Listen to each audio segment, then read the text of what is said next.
पूर्व विधायक जी को अपने सभा में लगभग 16-17 हज़ार 20 हज़ार आदमी के सामने में हम उसका चिट्ठा, काला चिट्ठा खोल दिए थे।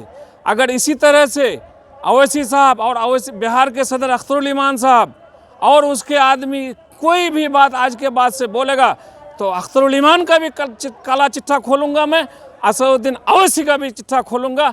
अमित शाह जी के तरफ से दावत मिला होगा कि तुम बैठ के यहाँ मत रहो और सीमांचल जाओ, सीमांचल में जा कर के ये गंगा जमनी तहजीब को बिगाड़ने का काम करो। और वो आए यहाँ, विधायक ने अवैसी को बिल्कुल ओरिजिनल शेर बना दिया था, उसका इस्तेमाल नहीं करके वो शेर तो छोड़िए, वो जिस तरह से हम लोगों को कह रहे थे कि गिदर की तरह से है, वो खुद गिदर की तरह से 2.5 साल तक रहे। आज फिर आरएसएस के कहने पर हिंदू मुस्लिम का यहाँ पर झंझट पैदा कराने के लिए सीमांचल आकर के वो गलत बयानी कर रहे हैं। सवाल अभी असदुद्दीन ओवैसी साहब सीमांचल के दौरा किए हैं, अधिकार यात्रा के नाम से निकाला है, इस यात्रा को लेकर के आप क्या कहना चाहिए? देखिए, अधिकार यात्रा में निकले हैं, उसका सीमांचल में आए हैं तो हमारी तरफ से तो स्वागत है ही उसका। लेकिन ओवैसी साहब को आज याद आया कि सीमांचल हमको जाना चाहिए, जबकि सीमांचल वाले उसको 5 विधायक दिया बिना मांगे और 5 साल बीतने जा रहा है, 2.5 साल बीत गया। इस बीच में हम लोग 4 विधायक उसके पार्टी को छोड़कर, उसके रवैये को देखते हुए उसका पार्टी छोड़ना पड़ा। और हम लोग राष्ट्रीय जनता दल में जब गए तो उसको सेंट्रल से खबर आई,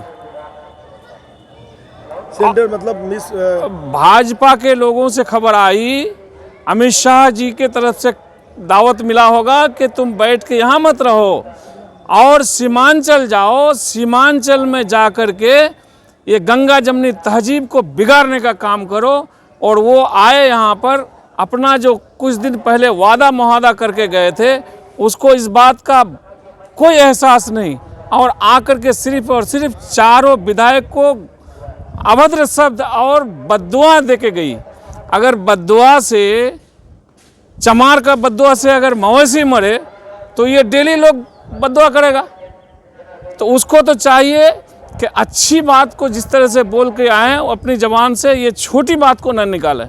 लेकिन जिस तरह से उन्होंने कल के कई प्रोग्राम में, यहाँ तक के कोचा धमन का भी प्रोग्राम किए, जो तकरीर किए, वो जो अपनी बात को रखे, तो जिस बात को रखनी चाहिए उससे हट करके रखे, जो उसके मुंह से शोभा नहीं देता है। सर, उन्होंने कई जगह तेजस्वी जी को लेकर के तज़किरा किए कि सीमांचल डेवलपमेंट काउंसिल का गठन होने वाला था, लेकिन आज तक नहीं हुआ। कहीं ना कहीं तेजस्वी यादव धोखा दिया है इस चीज़ को लेकर। ठीक है, तो ये बात तो भाई, वो तो तेजस्वी जी, नीतीश कुमार जी, जितने लोग हैं सबके साथ में एक बैठक उसको करनी चाहिए थी।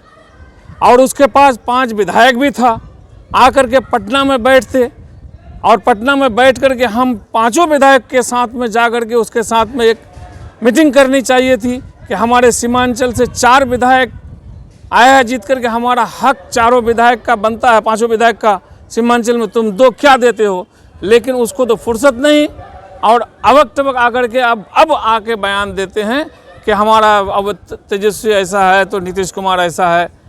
अरे आप बताओ भाई, आपके ऊपर लोग यकीन करके आपकी बातों को सुनकर आपके 5 विधायक को जिता करके भेजा, लेकिन आप क्या उस 5 विधायक का खुशखबरी लेने के लिए पूरे पिछले 2.5 साल में आए? क्यों नहीं आए? उन्होंने कहा सर सभा में कि हम आना चाहते थे लेकिन इन लोगों की तरफ से मनाही था, अब आइएगा, 2 महीना बाद आइएगा। मैं खुद कहा सदर साहब को, सदर बिहार को, कि भाई अवैसी साहब को दावत कीजिए। फिर मैं खुद अवैसी साहब को टेलीफोन से किया खबर, वो रिसीव नहीं किए, तो फिर मैं आदिल हुसैन को और जो है वो माजिद हुसैन को, दोनों को हम लोगों ने कहा कि भाई सीमांचल में एक बार सदर मोहतरम का आना बहुत ज़रूरी है। लेकिन उन्होंने सिर्फ आश्वासन दिया, 2 साल बीत गया, उसके बाद भी वो नहीं आए।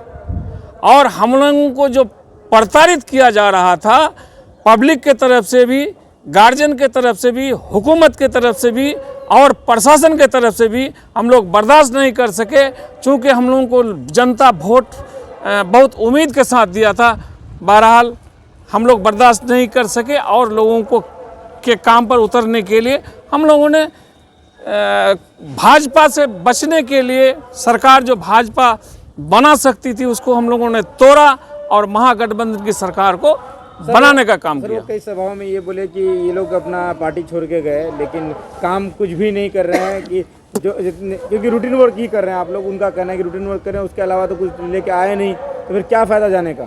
अरे भाई उसके अलावा हम लोगों को मिलने का सारा ऑप्शन था। अवैसी जैसा आदमी को का जो भय था बिहार में, जो हम पांचों विधायक ने अवैसी को बिल्कुल ओरिजिनल शेर बना दिया था, उसका इस्तेमाल नहीं करके वो शेर तो छोड़िए, वो जिस तरह से हम लोगों को कह रहे थे कि गिदड़ की तरह से है, वो खुद गिदड़ की तरह से 2.5 साल तक रहे। और आज फिर आरएसएस के कहने पर हिंदू मुस्लिम का यहाँ पर झंझट पैदा कराने के लिए सीमांचल आकर के वो गलत बयानी कर रहे हैं। सर सवाल तो आप पर भी उठेंगे, जब आप उसके साथ थे तब, और अब आप कह रहे हैं कि हिंदू मुस्लिम का झगड़ा कर। हाँ बिल्कुल सवाल उठेंगे, सवाल उठेंगे इसलिए कि हमने सारी बात को रख दिए। देखिए मैं साफ साफ बोलता हूँ, क्योंकि इससे पहले भी आप लोग सुने होंगे जो हम पर तीर और बौछार चला रहे थे, उस वक्त हम बर्दाश्त करते रहे, लेकिन लास्ट में जब मुझे बर्दाश्त से बाहर हो गया तो हमने भी पूर्व विधायक जी को अपने सभा में लगभग 16-17 हज़ार 20 हज़ार आदमी के सामने में उसका चिट्ठा, काला चिट्ठा खोल दिए थे।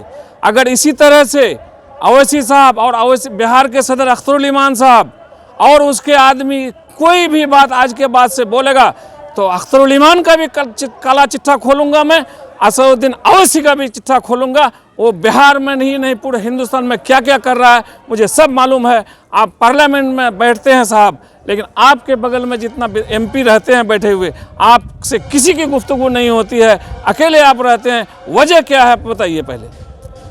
आप एक तरफा हम लोग गरीब आदमी हैं, गरीब का गर्दन महीन होता है, पतला होता है, हाथ देने में थोड़ा सा ठीक लगता है उसको, इसलिए हम ही लोगों को कहता है कि ये गद्दार है, फलना है, तस्का है। लेकिन आप भी तो नहीं है गद्दार। आप पत्रकार बंधुओं से मैं एक बात कहना चाहता हूँ, बिहार के सदर जो इतना साफ साफ बोलते हैं, कई साल पहले कई पार्टी वो बदले, तो वो क्या गद्दार नहीं हुए?